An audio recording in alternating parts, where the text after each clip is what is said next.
Well, I'm back. It's Donna with New Beginnings. I'm in the apartment, moving and packing. As you can see, I got a washer here. When they brought it yesterday, the dryer wouldn't fit. The guy was pissy, but I think it's straightened out, so I'm waiting for them to come and pick it up. The I don't know what I'm going to find that's going to fit in there. I just bought too big of a washer, but the guy was anyway. Didn't work out, so I'm waiting on them to come pick that up. I got the kitchen about to unpack. I've got stuff everywhere. And the air is out. The part was supposed to come for the maintenance to fix it either last night or this morning. So hopefully it'll be fixed today, and I can get this rest of my stuff moved in and be able to stay. But I'm getting it put together. But it's just the struggles of doing everything on your own. It was like I told my daughter and my son-in-law, I tried to be a grown-up and get the washer and dryer myself and not leave something for somebody else to do, to help me with. Because I like to be independent. I've always been independent. But it's just, I just couldn't process it and I just bought it.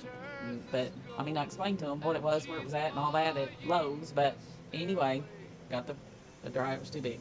So we're handling that. It's all going to be fine. Going to have family come over to help. Another thing I'm hard pressed with. But I need help deciding where to hang stuff and put stuff up at. It's just been a struggle. I've been alone most of my life. But part of my story is I finally found happiness. I was so, so happy. I met my husband.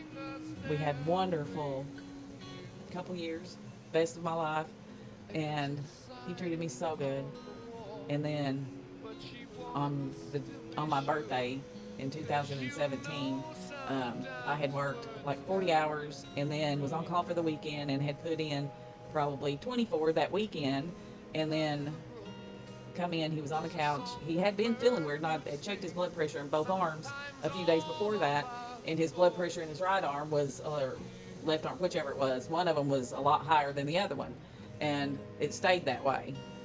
So I'd asked him to go to the doctor. Of course, he's a man. He didn't go. But when I come in that night, he was laying on the couch, and anyway, I took him to the hospital for him to get checked out, and they found lung cancer. So that was a battle, a long battle. But that's for another day. But anyway, he passed. I bought a house after that.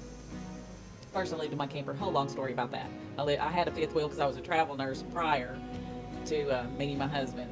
And after failed marriages that didn't work and being treated horribly, he was amazing. But I lost him.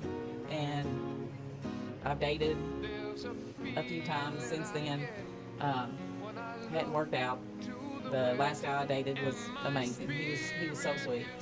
But he lived an hour away and I got sick. But that's another story. I got lots of stories. But, my thing is have faith, and I try to remind myself that every single day. Because without it, I'd have crumbled. I mean, I did crumble around the edges many times, but, just having faith, deciding to push on. That says a lot of what you can handle and what you can't handle and what to do. But it just does. So my go-to model is never give up hope, because you don't know what's going to happen a year from now, 6 months from now, or tomorrow when you turn the corner at a grocery store. You just never know. So be kind to other people. That's a biggie with me. Be kind. Which I was struggling with yesterday, honestly, when that maintenance man left. But I did it. It was good.